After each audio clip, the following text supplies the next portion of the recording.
ಅಶೋಕ್ ಗೌಡ್ರ ಆಚೆಗೆ ಯೋಚನೆ ಮಾಡುವಂತ ಪಾಯಿಂಟ್ ಆಫ್ ವ್ಯೂ ಮತ್ತೊಂದಿದೆ. ತುಂಬಾ ಒಳ್ಳೇದಾಯ್ತು ಅಂತ ಹೇಳೋರು ಇದ್ದಾರೆ ತಾನೆ, ಅದನ್ನ ಒಪ್ಕೊಳ್ಬೇಕು ತಾನೆ. ಒಂದು ನಾನು ಹೇಳೋದೇನು ರಕ್ಷಿತ್, ಏನಂತ ಹೇಳಿದ್ರೆ ಒಂದಷ್ಟರ ಮಟ್ಟಕ್ಕೆ ಯಾವುದೇ ನೀವು ಕೊಟ್ರೆ, ನೀವು ಯಾವುದೇ ಕೊಡ್ಲಿ, ಈಗ ಉದಾಹರಣೆಗೆ ನಾನು ನಿಮ್ಗೆ 2,000 ರೂಪಾಯಿ ಕೊಟ್ಟೆ ಅಂತ ಇಟ್ಕೊಳ್ಳಿ, ನೀವು ಅದನ್ನ ಏನಕ್ಕೋ ಉಪಯೋಗಿಸ್ಕೊಂತೀರಾ ಆಯ್ತಾ. ನಾನು ಫ್ರೀಯಾಗಿ ಕೊಟ್ಟು ನಾನು ಸಾಲ ಮಾಡೋದನ್ನ ತಗೊಂಬಂದು ಕೊಟ್ಟೆ ನಿಮ್ಗೆ, ನೀವು ಉಪಯೋಗಿಸ್ಕೊಂತೀರಾ, ಅದು ಖಂಡಿತವಾಗ್ಲೂ ಎಕಾನಮಿಕ್ ಬಂದೇ ಬರುತ್ತೆ. ಅದರಿಂದ ನಾವು ನಮ್ ತಕರಾರಿಲ್ಲ. ನಾನು ಹೇಳಕ್ಕೆ ಬಿಹಾರದಲ್ಲಿ ನೀವು ಕೊಡ್ತಾ ಇದ್ರಿ 10,000 ರೂಪಾಯಿ ಪ್ರತಿ ಮಹಿಳೆ ಅಕೌಂಟಿಗೆ ಹಾಕ್ತೀನಿ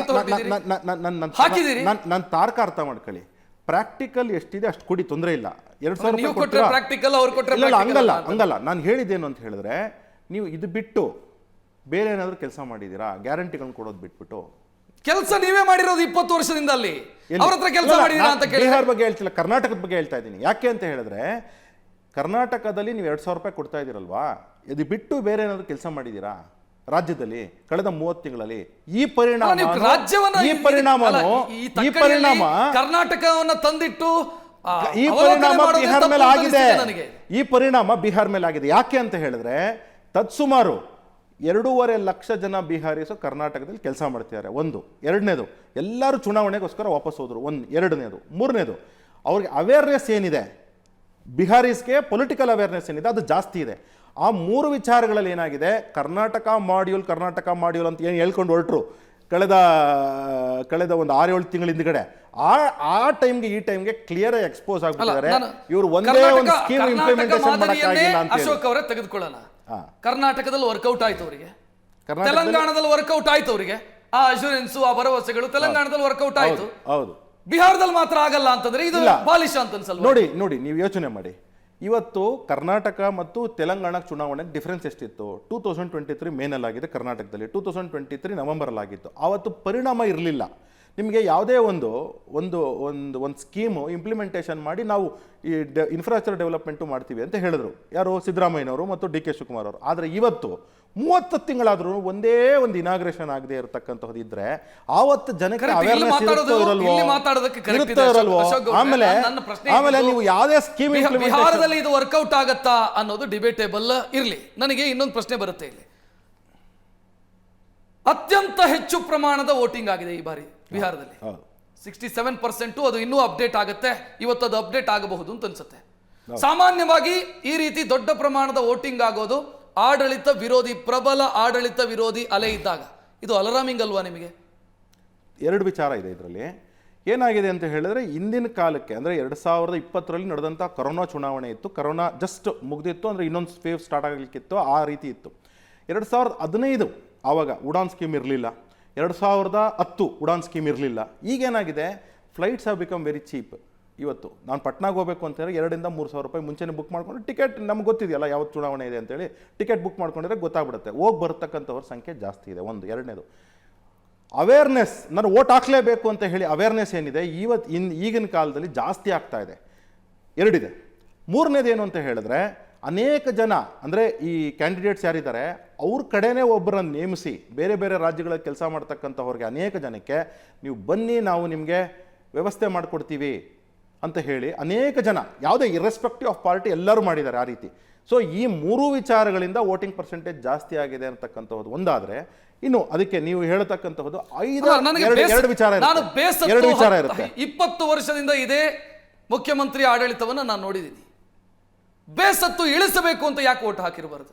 ನೋಡಿ, ಪ್ರತಿಫಲನ ಯಾಕೆ ಆಗಿರಬಾರದು? ಯಾವಾಗ ಕೆಲಸ ಮಾಡಿರೋ ಮುಖ್ಯಮಂತ್ರಿ, ಕೆಲಸ ಮಾಡದೇ ಇರತಕ್ಕಂಥ ಮುಖ್ಯಮಂತ್ರಿ. ನೀವು ಆ್ಯಕ್ಚುಲಿ 2004ರಲ್ಲಿ, ಅಂದರೆ 2004ಕ್ಕಿಂತ ಹಿಂದೆ ನೀವು ಬಿಹಾರ್ಗೆ ಹೋಗಿದ್ರೆ, ನಾನು ಹೋಗಿದ್ದೀನಿ.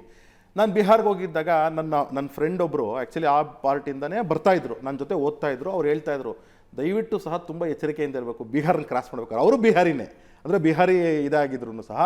ಯಾಕೆ ಅಂದರೆ ಟ್ರೈನ್ನಲ್ಲಿ ನಿಮಗೆ ನಮ್ಮದು ಲೆಜಿಟಿಮೇಟ್ ಟಿಕೆಟ್ ಇದೆ, ನಾನು ಹೋಗ್ಬೇಕಾದ್ರೆ ಲೆಜಿಟಿಮೇಟ್ ಟಿಕೆಟ್ ಇದೆ, ಕಿತ್ಕೊಂಬಂದು ನಿಮ್ಮನ್ನ ಕೆಳಗಡೆ ಇಳಿಸ್ಬಿಟ್ಬೇಕಾದ್ರೆ ಅವ್ರು ಕುತ್ಕೊಳ್ತಾರೆ. ಆ ರೀತಿ ಪರಿಸ್ಥಿತಿ ಇದೆ ಅಂತ. ಆ ಪರಿಸ್ಥಿತಿ ನನಗೆ ಅನೇಕ ಜನ ಸ್ನೇಹಿತರು ಅದಾದಮೇಲೆ ಕನ್ಸಲ್ಟೆಂಟ್ಸ್ ಆಗಿದ್ದಾರೆ ಬಿಹಾರ್ನಲ್ಲಿ ರೋಡ್ ಇನ್ಫ್ರಾಸ್ಟ್ರಕ್ಚರ್ ಮತ್ತು ರೈಲ್ವೆ ಇನ್ಫ್ರಾಸ್ಟ್ರಕ್ಚರ್ ಡೆವಲಪ್ ಮಾಡಲಿಕ್ಕೆ. ಲಾ ಆ್ಯಂಡ್ ಆರ್ಡರ್ ಇವತ್ತಿಗೂ ಬಿಹಾರದಲ್ಲಿ ಬೆಟರ್ ಆಗಿದೆ ಅಂತಂದ್ರೆ ಅಶೋಕ್ ಗೌಡ್ರು ಹೇಳ್ಬೋದು, ಅದನ್ನು ಒಪ್ಕೊಳ್ಳೋದಕ್ಕೆ ಸಾಧ್ಯ ಇಲ್ಲ. ಲಾ ಆ್ಯಂಡ್ ಆರ್ಡರ್ ಬಹಳ ಬೆಸ್ಟ್ ಇದೆ ಕರ್ನಾಟಕದ ರೀತಿ. ನೀವು ಕರ್ನಾಟಕ ಕಂಪೇರ್ ಮಾಡಿದ್ರೆ ಬಿಹಾರದ law and order law and order ಒಂದೇ ವಿಚಾರ ಅಲ್ಲ ರಕ್ಷಿತ್. ಅಲ್ಲಿ ಇನ್ಫ್ರಾಸ್ಟ್ರಕ್ಚರ್ ಏನಿದೆ, ರೋಡ್ ಇನ್ಫ್ರಾಸ್ಟ್ರಕ್ಚರ್ ಮತ್ತು ರೈಲ್ವೆ ಇನ್ಫ್ರಾಸ್ಟ್ರಕ್ಚರ್ ಎರಡೂ ತುಂಬ ಚೆನ್ನಾಗಿ ಡೆವಲಪ್ ಆಗಿದೆ.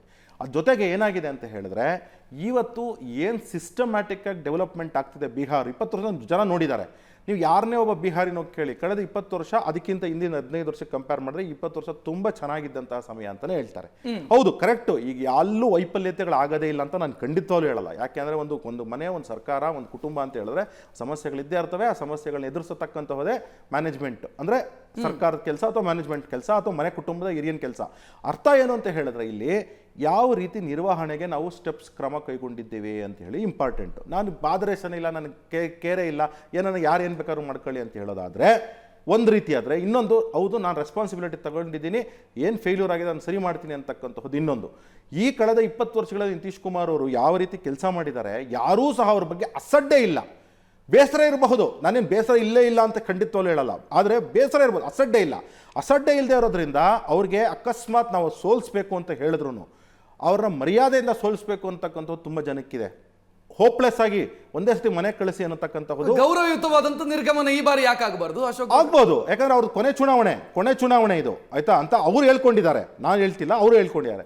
ಅಕಸ್ಮಾತ್ ಏನಾದ್ರು ಕೊನೆ ಚುನಾವಣೆ ನಾವು ಅವ್ರನ್ನ ಅಧಿಕಾರಕ್ಕೆ ತಂದು ತದನಂತರ ಕ್ವಿಟ್ ಮಾಡಿದ್ರೆ ಸಂತೋಷ ಅಂತ ಅಂದ್ಬಿಟ್ಟು ಜನ ಮಾತಾಡ್ಕೊಂಡಿರ್ತಕ್ಕಂಥದ್ದು, ಜನ ಇಂಟ್ರ್ಯೂ ಮಾಡಿರ್ತಕ್ಕಂಥದ್ದು ನಾವು ನೋಡಿದ್ದೇವೆ.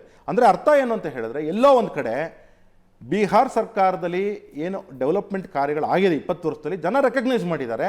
ಅದಕ್ಕಿಂತ ಹಿಂದೆ ಇದ್ದಂತಹ ಜಂಗಲ್ ರಾಜ್ ಇನ್ನೊಂದು ಪ್ರಶ್ನೆ ಇದೆ ಅಶೋಕ್ ಗೌಡ್ರೆ.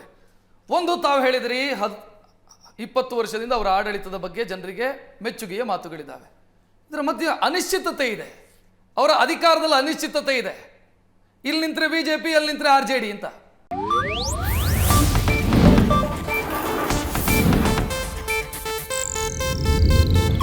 ಇದು ಏಷ್ಯಾನೆಟ್ ನ್ಯೂಸ್ ನೆಟ್ವರ್ಕ್ ಪ್ರಸ್ತುತಿ.